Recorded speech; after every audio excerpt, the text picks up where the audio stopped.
So pane competition yemusic ine abbreviation yekuti CRTF inorevei?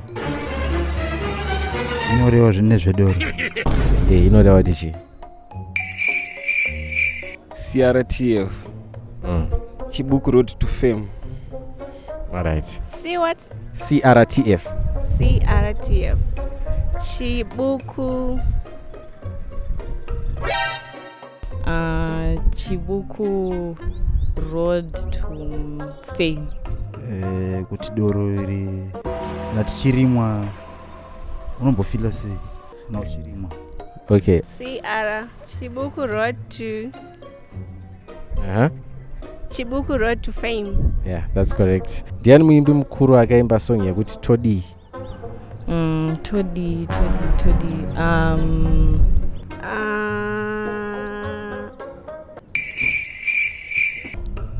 Tuku, Oliver Mtukudzi. Right. Ndi Macheso. Macheso. Okay. Mutukudzi. Aleki Mutukudzi. Okay. That's correct. Capital city yemasvingo inonzi chi? Capital city yemasvingo inonzi Westgate. Okay. Chibuku masvingo ne capital city. Masvingo city yacho. Capital city yacho inonzi chi? Masvingo. Inonzi Masvingo. Yeah. Okay. Kuna sakadaro. Okay. Word rekuti super pineapple rine mapi mangani? Super pineapple. 3.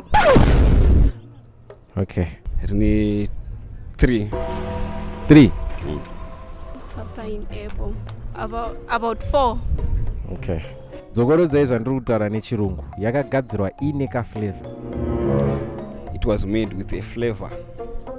What? Yakagadzirwa ine ka flavor. Yakagadzirwa ine ka flavor. It was made with flavor. Okay. It was made with flavor. Okay. Ndiapo ma teams anotamba mu English Premier League anotamba futi muchibuku Super Cup. Tenamus. Islanders. There is none. Hakuna. Okay. Islanders.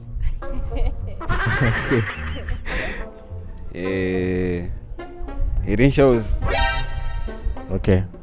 Anotamba ASMU English Premier League aniti? Yeah. Alright, correct.